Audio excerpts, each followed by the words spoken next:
Hello, good morning everyone. This is Pankaj Kumar Singh. Welcome to our channel Saraswati Study Circle. Today we are going to discuss 11th 12th Mathematics syllabus for session 2025 to 26.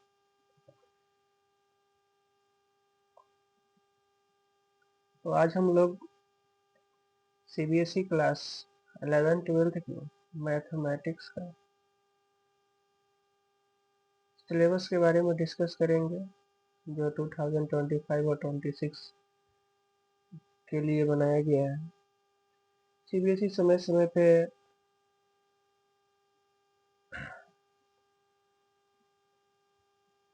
समाज की demand और नए discover जो हुए हैं उसके हिसाब से हमेशा कुछ न कुछ अपने सिलेबस में बदलाव करती रहती है।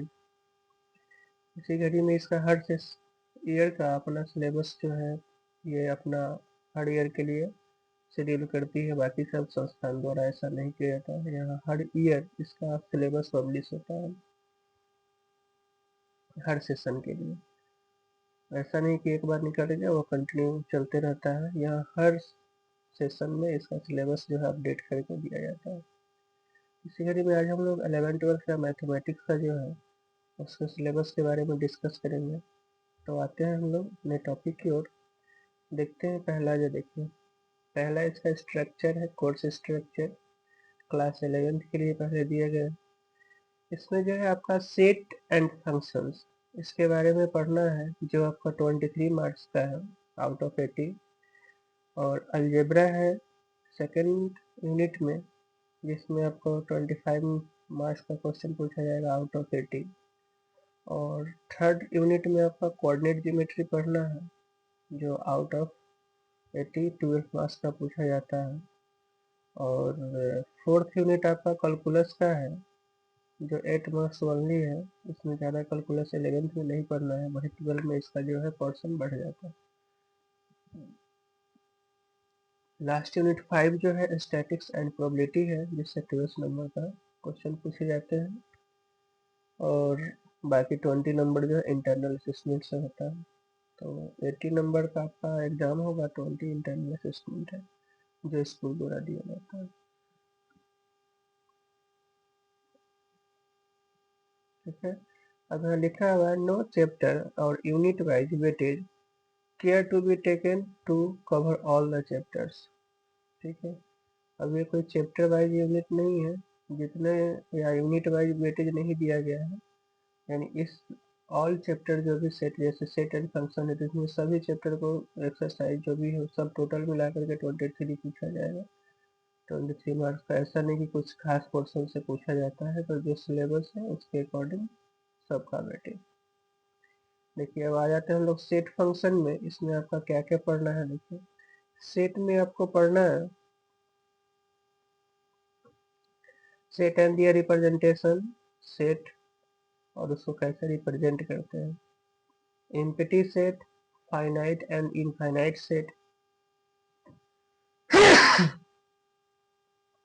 equal set, subset, subset of a set of real numbers, especially intervals with notation। Interval द्वारा भी इसका नोटेशन किया जाता है। Universal set, Venn diagram, union and intersection of sets, difference of sets, complement of a set and property of complement. तो ये आपको set में पढ़ना है। और सेट फंक्शन जो है आपको 12 में भी पढ़ना है। तो इसके बाद आगे जो सेट का पोर्शन है वो आपको 12 में पढ़ना है। रिलेशन एंड फंक्शन में भी जो अभी पढ़ेंगे 11th में उसके ठीक आगे का जो पोर्शन है वो 12 में पढ़ना है। तो ये दोनों चैप्टर जो है 11th और 12th दोनों में है। इसलिए ये सब चीज़ को सिलेबस को अच्छे तरीके से कवर करेंगे तो आपका 12 में बेटर हो पाएगा। हमारी 11th 12th की क्लासेस भी जस्ट आपको अवेलेबल करा दी जाएगी। आपसे रिक्वेस्ट है कि हमारे चैनल को लाइक शेयर और सब्सक्राइब करें। और क्योंकि ये निःशुल्क हमारी क्लासेस चलाई जाती है उसमें आपका कोई शुल्क नहीं लगता है, केवल आप सब्सक्राइब करके हमें सपोर्ट करें ताकि हम आपके लिए इसी तरीके से कंटिन्यू मेहनत करते रहें और अच्छी अच्छी क्लासेस लेकर आते रहें। पिछले सेशन में हमने जो टेस्ट क्वेश्चन दिया था उससे भी क्वेश्चन अच्छे टकराए हुए हैं, वो भी बिल्कुल फ्री में। तो हम इतना मेहनत करते हैं तो इतना तो बनता है कि आप भी हमें सपोर्ट करें और अपने दोस्तों के साथ हमारे वीडियो को शेयर करें। जो भी न्यू अपडेट आती है सीबीएसई का वो हम आपको अवेलेबल कराते रहते हैं। ठीक है, तो क्या कैसे रिलेशन एंड फंक्शन में जो है आपका पढ़ना ordered pairs, Cartesian product of sets, number of elements in the Cartesian product of two finite sets, Cartesian product of the set real with itself, definition of relation, pictorial diagrams, domain, codomain, and range of relation. Function as a special type of relation, pictorial representation of a function, domain, codomain, and range of a function, real valued function, domain and range of this function, constant, identity, polynomial, rational, modulus, signum, exponential, logarithmic, and greatest integer function with their graph। अब करें कि ये सभी का हम लोग को function में पढ़ना है, लेकिन इसके साथ इसका ग्राफ भी होगा। Sum, difference, product and quotient of a function, और जो पढ़ेंगे उसमें सम का भी, दो फंक्शन का सम, डिफरेंस और उसके कोसेंट का भी, डिवीजन का भी। अगला हमारा ट्रिगोनोमेट्रिक फंक्शन है। ठीक है, इसमें ट्रिगोनोमेट्री अलजेब्रा में आता है, इसका वेटेज है ज़्यादा। Positive and negative angles, measuring angles in the radians and in degree and conversion from one measure to another. Definition of trigonometric function with the help of unit circle. Truth of the identity sin square x plus cos square x equal to 1 for all x. Sign of trigonometric function, domain and range of trigonometric function and their graph. Express sin x plus y, cos x plus y in terms of sin x, sin y, cos x and cos y and their simple applications. Deducing identities like the following. ठीक है, इस तरीके का जो trigonometric में है identity function, उसको आपको पढ़ना है। ठीक है, यहाँ आइडेंटिटी आपको दिया गया है किस किस तरफ का है, वो आइडेंटिटी के बारे में आपको ट्रिगोनोमेट्रिक फंक्शन में पढ़ना है।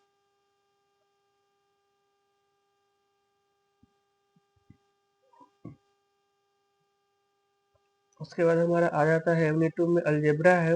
अलजेब्रा में आपको complex number and quadratic equation है, तो इसमें कम्प्लेक्स नंबर के बारे में ये टॉपिक दिए गए हैं वो पढ़ना है आपको। उसके बाद लीनियर इनइक्वालिटीज आ जाता है, इसमें लीनियर ये सब छोटा छोटा टॉपिक है। Linear inequalities, algebraic solution of linear inequality in one variable and their representation on the number of line, इसका ग्राफ खींचना पड़ता है। परम्यूटेशन एंड कॉम्बिनेशन भी है, इस टॉपिक में भी आपको पढ़ना है। बाइनोमियल थ्योरम है, इसको भी पढ़ना है। सीक्वेंस एंड सीरीज है, इसमें एपी जीपी के बारे में पढ़ना है, एचएम और ये एएम और GM. Arithmetic progression, arithmetic mean और ज्योमेट्रिक मीन, इसमें इतना ही टॉपिक है। उसके बाद कोऑर्डिनेट ज्योमेट्री आ जाता है, इसमें स्ट्रेट लाइन के बारे में पढ़ना है। ठीक है, और ये टॉपिक यहाँ दिया गया है, तो स्ट्रेट लाइन इस सब में टॉपिक काटा नहीं गया है, जो टॉपिक है टोटल पढ़ना है। उसके बाद आपका कॉनिक सेक्शन आ जाता है। कॉनिक सेक्शन में section of cone, circles, ellipse, parabola, hyperbola, A point, a straight line and a pair of intersecting lines as a degenerated case of a conic section, a standard equation and simple property of parabola, ellipse and hyperbola, a standard equation of circle। तो ये सब के बारे में आपको conic section में पढ़ना है। Introduction to three dimension geometry, उसके बाद 3D के बारे में पढ़ना है। इसमें coordinate axes, coordinate planes in three dimension, coordinate of a point, distance between two points, ये distance, इसमें जो आपका सेक्शन नहीं पढ़ना है, डिस्टेंस फार्मूला से रिलेशन जो है इसका पढ़ना है। उसके बाद आपका कैलकुलस, इसमें आपको लिमिट एंड डेरिवेटिव है, लिमिट के बारे में और डेरिवेटिव के बारे में पढ़ना है, तो कैलकुलस इसमें बस यही 2 टॉपिक से रिलेटेड है, ज़्यादा क्वेश्चन इसमें नहीं। उसके बाद स्टैटिक्स एंड प्रोबेबिलिटी आ जाता है। स्टैटिक्स में भी आपका है measure of dispersion, range, mean deviation, variance and standard deviation of ungrouped and grouped। ठीक है, तो ये स्टैटिक्स का भी है बस। और उसके बाद प्रोबेबिलिटी में events, occurrence of events, not and और event, exhaustive events, mutually exclusive event, axiomatic set, theoretic, probability. उसके बाद connection with other theory of the earlier classes, probability of an event, probability of not and or event। यानी इसमें जो है probability वो हमारा 10th से थोड़ा सा इसका रिलेशन रहता है प्रोबेबिलिटी का, बट ये टॉपिक आपको 12 में भी पढ़ना है, जिसमें इससे आगे के बारे में पढ़ना है। उसमें आपका 10th में जो पढ़े हैं उससे बिल्कुल डिफरेंट होता है। ठीक है, तो ये हो गया आपका 11th का वेटेज है। रिमेम्बरिंग टाइप क्वेश्चन आपका 55% पूछे जाते हैं, 44 मार्क्स का। अप्लाइंग 20 मार्क्स का होगा और पर वेटेज इसका 25 होता है। एनालिटिक, इवेलुएटिंग और क्रिएटिंग वाले में आपका 16 नंबर का पूछा जाता है। 16 20% वेटेज है, टोटलिटी और 100 मार्क्स का होता है। तो ये वेटेज वाइज दिया गया है। इंटरनल जो असेसमेंट होता है इसमें आपका पीरियडिक टेस्ट है, बेस्ट 2 आउट ऑफ 3 टेस्ट। ठीक है, जो 3 टेस्ट में जो 2 आपका सबसे बेस्ट होगा उसको आधार पर दिया जाता है। उसके बाद मैथमेटिक्स एक्टिविटीज कुछ जो होंगे उसके आधार पर 10 मार्क्स दिया जाता है, जिसमें पोर्टफोलियो वगैरह नहीं होता। ठीक है, तो ये रहा 11th का। अब हम आते हैं 12th का जो है। ठीक है, जो दिया था वही सब यहाँ भी है, कंटेंट दे दिया है, इंटरसेक्शन क्या क्या पढ़ना है ऐसा। सीक्वेंस सीरीज में क्या है, स्टेट लाइन, ये सब जो उसमें दिया था इसी का शॉर्ट फॉर्म में यहाँ दिया है। देखिए 12 का हमारा जो है स्ट्रक्चर वो देखिए क्या है। इसमें रिलेशन एंड फंक्शन से 8 मार्क्स है, अलजेब्रा 10 मार्क्स, कैलकुलस देखिए सबसे हाईएस्ट इसमें 35 मार्क्स का है, vector and 3D 14 marks, linear programming बस एक ही क्वेश्चन इससे पूछा जाता है 5 मार्क्स, ग्राफिकली है LPP, शॉर्ट में इसको LPP भी बोलते हैं। प्रोबेबिलिटी उसके बाद 8 मार्क्स, तो यहाँ प्रोबेबिलिटी और रिलेशन फंक्शन 8 मार्क्स का है।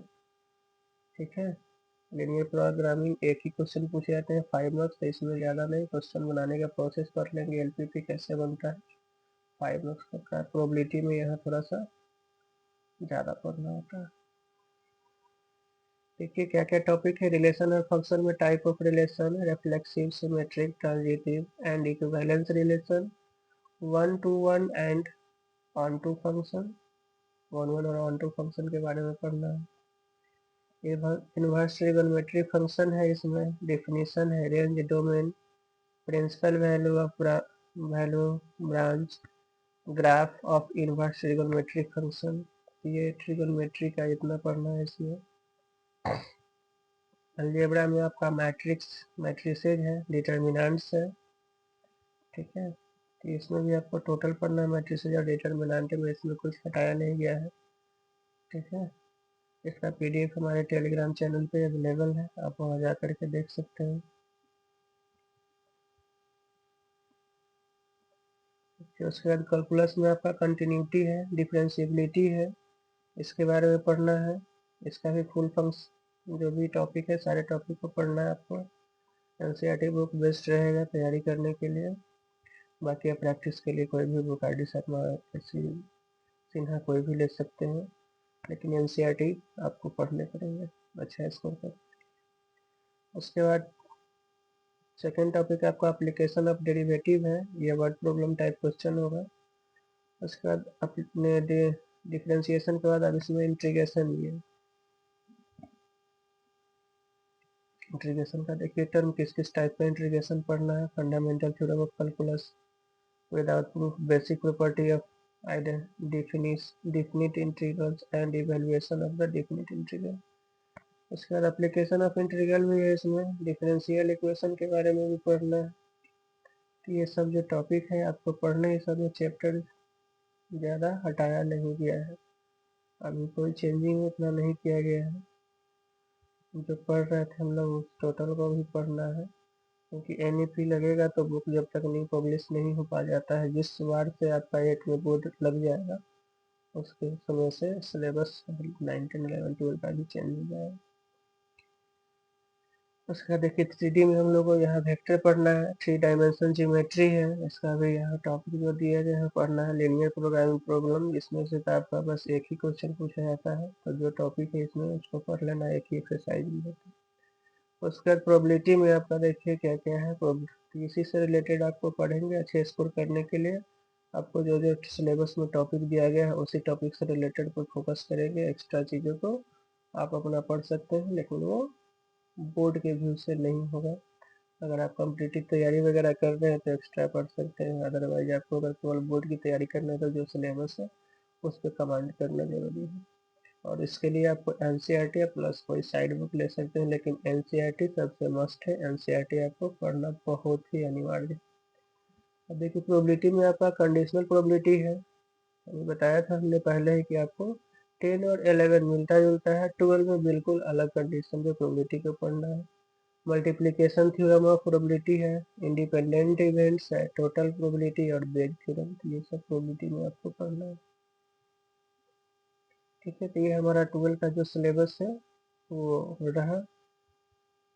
और इसका देखिए वेटेज फिर इसमें भी उसी तरीके का रहता है, 55% आपका नॉर्मल देता है, उससे तो थोड़ा सा ज़्यादा 25%, और उससे थोड़ा सा टफ क्वेश्चन होगा 20, यानी 20% ऐसे रहते हैं कि वो 20% ही बचे उसको क्वेश्चन को कर सकते हैं। बाकी आपका जो आ रहा है 80% क्वेश्चन जनरली अगर थोड़ा पढ़ने लिखने वाला स्टूडेंट है तो कर लेता है, तो उस हिसाब से CBSE क्वेश्चन तैयार करती है। इसमें भी आपका 3 टेस्ट सेट 10 मार्क्स लिया जाता है, और एक्टिविटी से आपका 10 मार्क्स लिया जाएगा। यहाँ देखिए लिखा हुआ है for activities NCERT lab manual में भी रिकॉर्ड। ठीक है, यानी लैब मैनुअल बुक NCERT की आती है, वो आपको लेना है एक्टिविटी के लिए, मैथमेटिकल एक्टिविटी के लिए।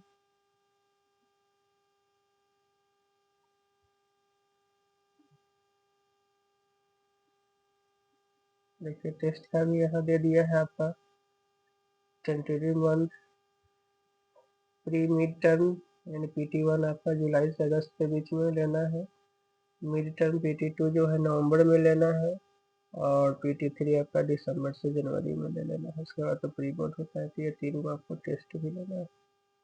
ये पहले से शेड्यूल है, ये करके आपको रखना है इस टाइम। तो ये स्कूल के लिए है, स्कूल को पहले से CBSE ने सिलेबस में ही इंक्लूड कर दिया है कब कब आपको टेस्ट लेना है, और इसी 3 में से जो बेस्ट परफॉर्मेंस रहेगा उसके आधार पर 10 मार्क्स लेना है, और 10 मार्क्स आपका जो है एक्टिविटी करवाना है।